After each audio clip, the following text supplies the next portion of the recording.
हाय। तो previous video में हम लोगों ने न्यूरल नेटवर्क्स की बेसिक्स को अंडरस्टैंड किया था। इस वीडियो में हम ये देखेंगे कि हम न्यूरल नेटवर्क्स के थ्रू बाइनरी क्लासिफिकेशन कैसे कर सकते हैं।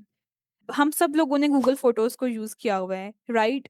अब हमारे फोन को ये चीज कैसे पता कि इस इमेज में जो पर्सन है वो आइदर मैं हूँ या कोई और पर्सन है। तो इसके बिहाइंड द सीन हमारे पास न्यूरल नेटवर्क काम कर रहा होता है।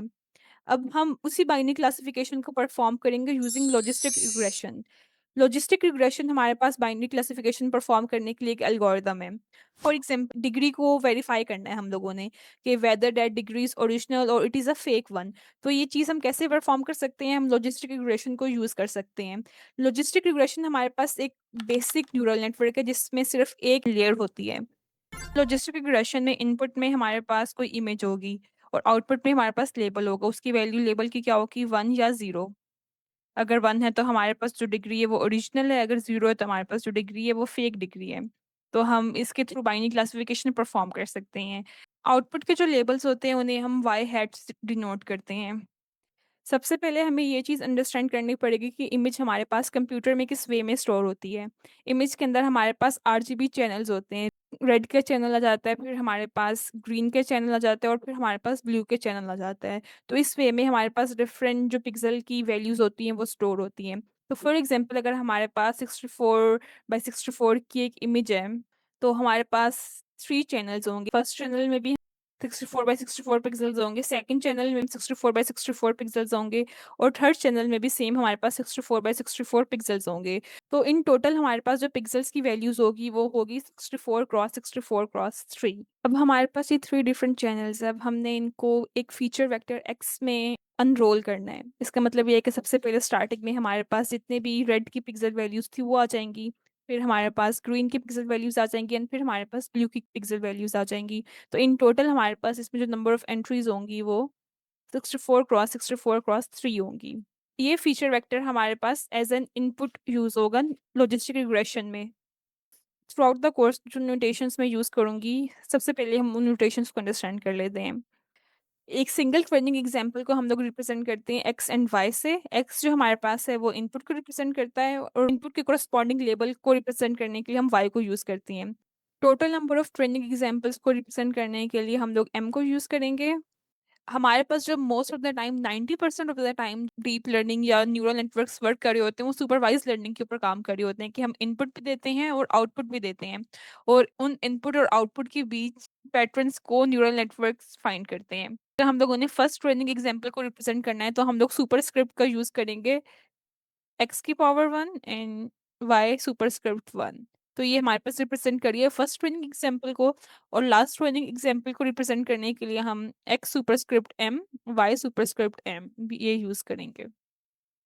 लॉजिस्टिक रिग्रेशन में हमारे पास एक सिंगल लेयर होती है, लेकिन जब भी हम नंबर ऑफ लेयर्स को काउंट कर रहे होते हैं तो उसमें हमारे पास इनपुट लेयर काउंट नहीं होती है।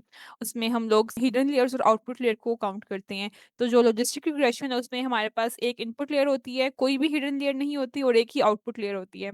तो एक इनपुट लेयर है और हमारे पास एक ही आउटपुट लेयर है। लॉजिस्टिक रिग्रेशन को जो हमारे पास फॉर्मूला होता है वो होता है Y hat is equal to W transpose X plus P. W में हमारे पास पैरामीटर है एंड बी भी हमारे पास पैरामीटर है। W and B parameter starting में हम उनको रैंडमली इनिशियलाइज करते हैं, बट आफ्टर सम टाइम जब मॉडल ट्रेन होता है तो वो ऑटोमेटिकली इसको इम्प्रूव कर लेता है डिफरेंट प्रॉब्लम्स के अकॉर्डिंग। एक्स हमारे पास फीचर वेक्टर है जो हम लोगों ने आरजीबी वैल्यूज में अनरोल किया था। अगर हम सिर्फ इतना ही फॉर्मूला इंप्लीमेंट करें तो ये वर्क नहीं करेगा। ये हम करते हैं जब हम लीनियर रिग्रेशन परफॉर्म कर रहे होते हैं, लेकिन अगर हम लोगों ने लॉजिस्टिक रिग्रेशन परफॉर्म करना है, ये हमारे पास एक लीनियर फंक्शन है तो ये ऑप्टिमली परफॉर्म नहीं करता। तो इसके लिए हम चाहते हैं कि जो प्रोबेबिलिटीज की वैल्यू वो हमारे पास 0 और 1 के बीच में है। सो हम लोग 0.5 का थ्रेशोल्ड सेट कर सकते हैं कि ग्रेटर देन 0.5 है तो हमारे पास जो आउटपुट में 1 आएगा, अगर लेस देन 0.5 है तो हमारे पास आउटपुट में 0 आएगा। प्रोबेबिलिटीज है वो 0 और 1 के बीच में है। इसके थ्रू हमारे पास जो आंसर आएगा वो कोई भी वैल्यू हो सकती है, नेगेटिव वैल्यूज भी हो सकती है और नेगेटिव वैल्यूज प्रोबेबिलिटीज भी सेंस नहीं बनाती। तो यहाँ पे हम अप्लाई करते हैं एक्टिवेशन फंक्शन जिसको हम कहते हैं sigmoid activation function. W transpose X plus B calculate करने के बाद हम इसको एक सिग्मॉइड फंक्शन के अंदर पास करते हैं और इस फंक्शन के थ्रू जो हमारे पास आउटपुट आती है उसको हम वाई हेड कहते हैं। तो जो इतनी टर्म है यूजली हम उसको रिप्रेजेंट करते हैं जी से। ये z हमारे पास सिग्मॉइड फंक्शन के अंदर जाता है और इस z के थ्रू हमारे पास y हैट जो प्रोबेबिलिटी जो मॉडल नेम प्रिडिक्ट की है वो आती है। ये सिग्मॉइड फंक्शन हमारे पास वैल्यूज को 0 एंड 1 के बीच में कंप्रेस कर देता है। अब जो सिग्मॉइड फंक्शन उसका भी हमारे पास एक फॉर्मूला है। सिग्मॉइड फंक्शन का फॉर्मूला क्या है? 1/1 plus e raise to power minus g. अगर हम इसकी इंट्यूएशन देखें कि ये हमारे पास कैसे वर्क कर रहा है, तो फॉर एग्जांपल अगर जी हमारे पास एक लार्ज नंबर आता है तो e raise to power minus g will be something very close to zero. तो हमारे पास डिनोमिनेटर में 1 प्लस जीरो होगा, 1/1 which will be equal to 1। तो अगर हमारे पास जी की वैल्यू लार्ज है तो हमारे पास जो आंसर है वो 1 आ रहा है। इन द सेम वे अगर हमारे पास जी की वैल्यू बहुत ज़्यादा स्मॉल है तो हमारे पास e raise to power minus g की वैल्यू लार्ज होगी। तो हमारे पास डिनोमिनेटर में एक लार्ज नंबर आएगा। जब हमारे पास डिनोमिनेटर में एक लार्ज नंबर आएगा तो वैल्यू है वो 0 के क्लोज़ होगी।